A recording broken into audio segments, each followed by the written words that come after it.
আসসালামু আলাইকুম। আশা করি আপনারা সবাই অনেক ভালো আছেন। আজকে আমরা মজার একটা টপিক নিয়ে আলোচনা করব, সেটা হচ্ছে ডেট অবজেক্ট। অর্থাৎ আপনি যখন ধরুন একটা ওয়েবসাইটে গেলে, ধরুন একটা ই-কমার্স ওয়েবসাইটে গেলেন, যার পর সেখান থেকে যখন কিছু প্রোডাক্ট পারচেস করেন, দেখবেন সেখানে দেওয়া থাকে যে এত তারিখ ১টা বাজে আপনি প্রোডাক্টটা পারচেস করেছেন, ১ তারিখ ১টা বাজে আপনাকে প্রোডাক্টটা ডেলিভারি দেওয়া হয়েছে, তারপর এত তারিখে আপনি একটা রিভিউ দিয়েছেন। অর্থাৎ আপনি বিভিন্ন জায়গায় গেলে দেখতে পারবেন আপনি কত তারিখ কয়টা বাজে, মানে টাইমগুলো দেওয়া থাকে। একটা রিভিউ দিলে কয় তারিখ কয়টা বাজে রিভিউটা দিয়েছেন, যখন দেখবেন একটা ওয়েবসাইটে প্রোডাক্টটা কত তারিখে পাবলিশড করা হয়েছে। অর্থাৎ যে কোনো জিনিসই আপনি করতে যাবেন দেখবেন সেখানে একটা টাইম ডেট, এই জিনিসগুলো কিন্তু প্রয়োজন হয় এবং এই জিনিসগুলো কিন্তু থাকে। আপনাকেও জাভাস্ক্রিপ্ট নিয়ে যদি এই জিনিসগুলো করতে চান বা এই জিনিসগুলো কিন্তু করতে হবে, আপনাকে বিভিন্ন ওয়েবসাইট তৈরি করতে গেলে বা বিভিন্ন সময় বিভিন্ন কাজ করতে গেলে আপনাকে ডেট এবং টাইম নিয়ে কিন্তু কাজ করতে হবে। আজকের ভিডিওতে আমরা সেই বিষয়টা নিয়ে আলোচনা করব। জাভাস্ক্রিপ্টের ডেট অবজেক্ট যেটা আছে এটা নিয়ে আজকের ভিডিওতে আলোচনা করব। আপনারা একটু কথাগুলো মনোযোগ সহকারে শুনলেই আশা করি খুব সহজে বুঝতে পারবেন। ওকে, আপনারা এখানে খেয়াল করে দেখতে পারবেন আমি এখানে কোড এডিটরটি এবং পাশেই আমাদের ব্রাউজারটি ওপেন করে রেখেছি লাইভ সার্ভারের মাধ্যমে। HTML ফাইলের সাথে জাভাস্ক্রিপ্ট ফাইলটির কানেকশন করা আছে, যার মাধ্যমে আমরা কনসোলের মধ্যে এখানে আউটপুটগুলো দেখতে পারবো। ওকে, আমরা ডেট অবজেক্টটিকে প্রথমে একটা ভেরিয়েবলের মধ্যে স্টোর করে রাখবো, যাতে আমরা সহজে কাজগুলো করতে পারি। একটু পরে আপনি বুঝতে পারবেন। প্রথমে আমরা একটা ভার নিলাম, ধরলাম একটা ডেট নামে একটা ভেরিয়েবল ডিক্লেয়ার করতেছি। এখন প্রথমে আপনাকে নিউ দিতে হবে। আপনি যখন ডেট অবজেক্টটাকে কল করবেন তখন আপনাকে প্রথমে নিউ দিতে হবে। এই নিউর একটা কাজ আছে। নিউটা কখন ব্যবহার করতে হয় এই জিনিসগুলো হয়তো বা আমাদের এই সিরিজে থাকবে না। নিউ জিনিসটা কীভাবে এই জিনিসটা কাজ করে এই জিনিসগুলো নিয়ে হয়তো বা আমি যখন জাভাস্ক্রিপ্টের অ্যাডভান্স একটা প্লেলিস্ট তৈরি করবো সেখানে আমি এই জিনিসগুলো নিয়ে আলোচনা করব। তো প্রথমে আপনাকে কী করতে হবে, নিউ লিখতে হবে, তারপর ডিটা বড় হাতের দিতে হবে, ক্যাপিটালে দেওয়ার পর ডেট এইভাবে লিখে এটাকে কল করে দিতে হবে। জাস্ট এতটুকু জিনিস করলেই আমাদের ডেট অবজেক্টটা তৈরি হয়ে যাবে। নিউ তারপরে ডেট এইভাবে দিয়ে এটাকে কল করে দিতে হবে। ডিটা অবশ্যই ক্যাপিটাল লেটারে হতে হবে। তারপর আমরা এটাকে একটু কনসোলে প্রিন্ট করে দেখি যে এটা কি দেখায়। দেখুন, এটাকে যদি প্রিন্ট করি তাহলে দেখুন এখানে অনেক বড় একটা টাইম ডেট যা আছে সবগুলো একটা জিনিসে দেখাচ্ছে। ফ্রাইডে অক্টোবর 1 তারিখ 2022 এই জিনিসগুলো দেখাচ্ছে। যদিও এখানে টাইমটা আমার যেহেতু পিসিতে টাইমটা এখানে ঠিক নেই, যার কারণে এখান থেকে যে টাইমটা আছে সেটাই এখানে দেখাচ্ছে। দেখুন 10:31 25 এই যে এখানে যা আছে এই জিনিসটাই এখানে দেখাচ্ছে।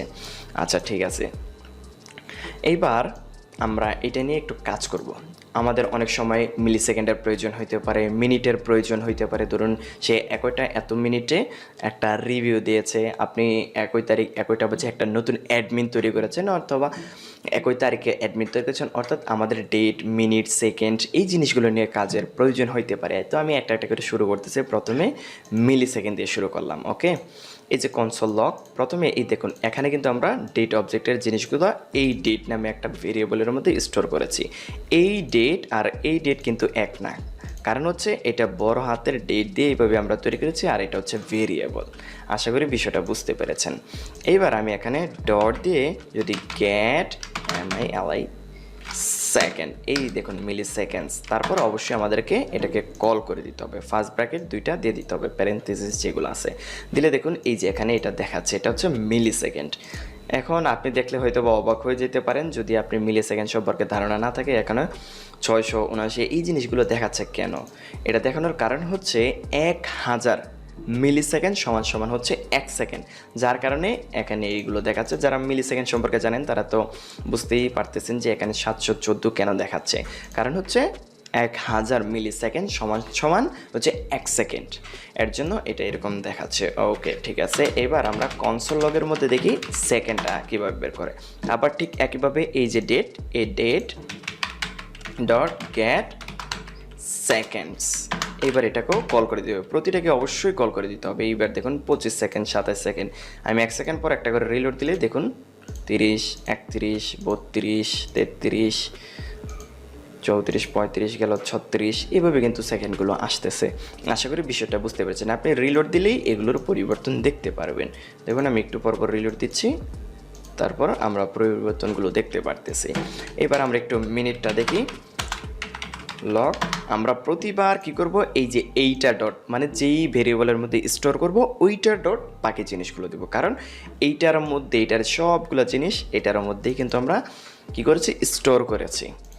তো এবার আবার কি করব এই যে ডেট মানে হচ্ছে এখানে প্রতিবার ডেট ডট এবার দিলাম কি মিনিট, গেট মিনিট দিতে হবে, গেট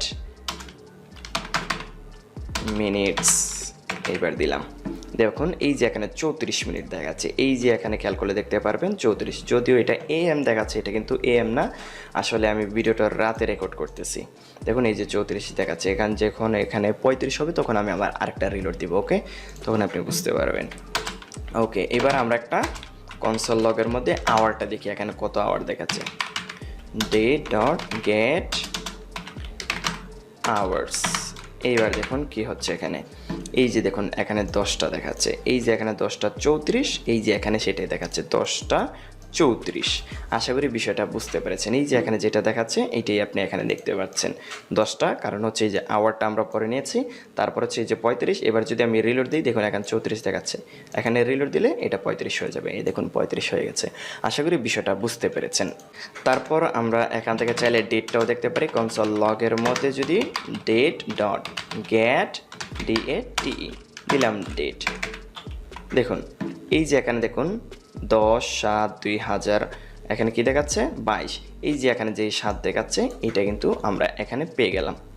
আশা করি বিষয়টা বুঝতে পেরেছেন। এই যে ডেটটা কিন্তু আমরা এখানে পেয়ে গেছি। আশা করি বিষয়টা বুঝতে পেরেছেন যে কিভাবে ডেটটা পেতে হবে। তারপর দেখুন আরও জিনিস আছে কিছু, আমি এগুলো কিন্তু আপনারা অবশ্যই নোট নেবেন, ঠিক আছে। কনসোল লগ এটার ভিতরে ধরুন আমরা দিচ্ছি ডেট ডট টু স্ট্রিং দিয়ে দিই, এই দেখুন টু স্ট্রিং দিলে কি আসে,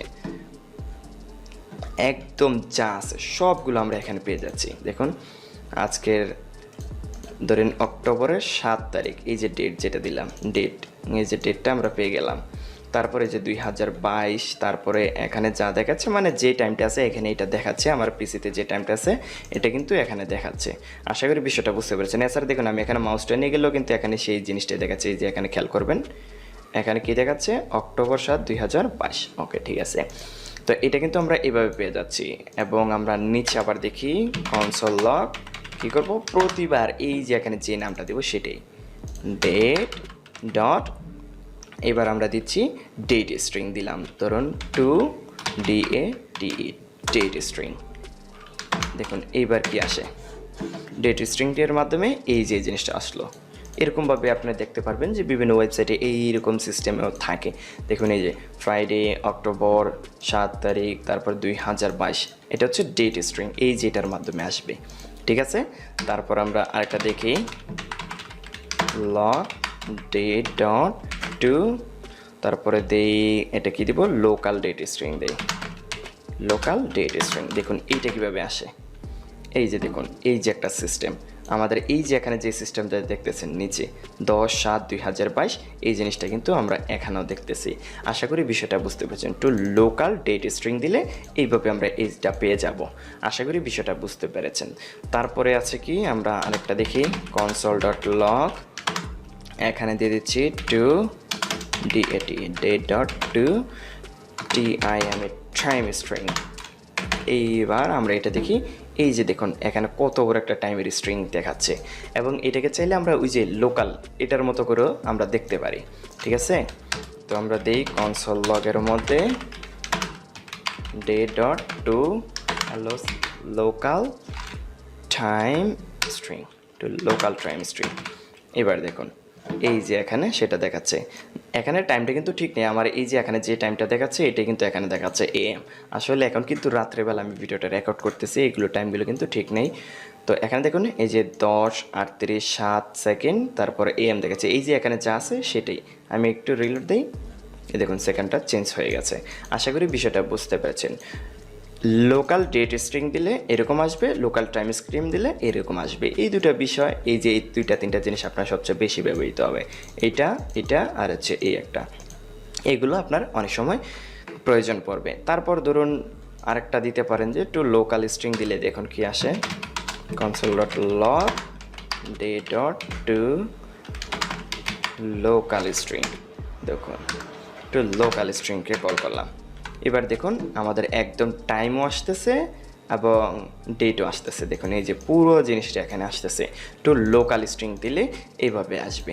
আশা করি বিষয়টা বুঝতে পেরেছেন। তো আমাকে প্রতিটা জিনিস আশা করি আপনাদেরকে ধরে ধরে দেখাতে হবে না। আপনি যদি এখানে কনসোলের মধ্যে আসেন, তারপরে এই যে দেখুন আমরা যে ডেট নামে এখানে নিয়েছি, এই ডেট আপনি যখন এখানে ডেট ডট দিবেন তখন আপনাকে এখানে সবগুলো সাজেস্ট করবে। এখানে অনেকগুলো আছে, আপনি এগুলো চাইলে একটা একটা করে চেক করে দেখতে পারেন যে কোনটার কি আউটপুট আসে। তবে আমি এখানে যতটুকু জিনিস দেখাইলাম এই জিনিসগুলো হয়ে গেলেই আশা করি আপনার কাজে যতটুকু প্রয়োজন হবে এতটুকু জিনিস জানলে আশা করি মোটামুটি কাজগুলো হ্যান্ডেল করতে পারবেন, প্রায় কাজগুলি হ্যান্ডেল করতে পারবেন। এছাড়া এখানে আর কি প্রয়োজন হইতে পারে, হয়তো বা এখানে ডেট আছে, ডেটা প্রয়োজন হইতে পারে, আজকে কী বার এটা প্রয়োজন হইতে পারে। এই জিনিসগুলো আপনারা কি করবেন, এই যে ডেট দিয়ে যখন গেট দিবেন, গেটের কতগুলো আছে সেগুলো দেখাবে, যখন টু দিবেন টু এর কতগুলো আছে সবগুলো জিনিস একসাথে দেখাবে। এবং অবশ্যই এই জিনিসগুলো আপনারা প্র্যাকটিস করবেন, কারণ আমি আপনাদেরকে প্রথমেই বলে নিলাম যে একটা ওয়েবসাইটের অনেক জায়গায় কিন্তু এই জিনিসগুলো প্রয়োজন হয়। এমনকি আপনি একটা ওয়েবসাইটের ফুটারে গেলে দেখবেন যে কপিরাইট 2022 এরকম একটা টাইম দেওয়া থাকে। এই টাইমগুলো কিন্তু প্রতি বছর তারা চেঞ্জ করে না, জাস্ট এই যে কী করে টু গেট ফুল ইয়ার। এখানে আরেকটা আছে, আমি আপনাদেরকে আরেকটা দেখাই। ধরুন get console dot log date dot to, আচ্ছা গেট ফুল ইয়ার, এটাকে দিয়ে দিলাম। দেখুন এই যে লাস্টে একটা 2022 এখানে চলে আসলো, গেট ফুল ইয়ার, এই যে ইয়ারটা বের হয়ে গেল। এই জিনিসটা কি করে তারা সেখানে বসিয়ে দেয়, বসিয়ে দিলে প্রতি বছর 2023 আসলে এটা অটো হয়ে যাবে, 24 আসলে অটো হয়ে যাবে, 30 আসলে এটা অটোমেটিকই বসে যাবে। ওই যে ফুটার সেকশনে যে জিনিসগুলো দেখায় আর কি, সেখানে এইভাবে কিন্তু আমরা দিয়ে দিই। এবং আমরা যখন ওয়েবসাইট তৈরি করি তখন কিন্তু এইভাবেই ডাইনামিক্যালি দিয়ে দিই। এগুলো কিন্তু আবার স্ট্যাটিকভাবে দিয়ে দিনে যে প্রতি বছর এটাকে চেঞ্জ করতে হবে। আশা করি বিষয়টা বুঝতে পেরেছেন। এমনকি অনেক কাজে কিন্তু লাগবে আপনার এই জিনিসগুলো। আমার যখন রিয়েক্ট নিয়ে কাজ করব, বিভিন্ন ওয়েবসাইট তৈরি করব, একদম প্র্যাকটিক্যাল এক্সামগুলো দেখব, তখন আপনারা আরও ভালো বুঝতে পারবেন। আশা করি আপনারা সবাই এই জিনিসটা বুঝতেই পারতেছেন যে ডেট জিনিসটা কিন্তু খুবই ইম্পর্টেন্ট একটা টপিক। একটা ওয়েবসাইটের মধ্যে অনেক সময় আপনাদের এই জিনিসগুলো লাগবে। তো আর বাকি জিনিসগুলো আপনারা একটু নিজেরা চেক করে দেখবেন, তাহলেই আপনারা বুঝতে পারবেন।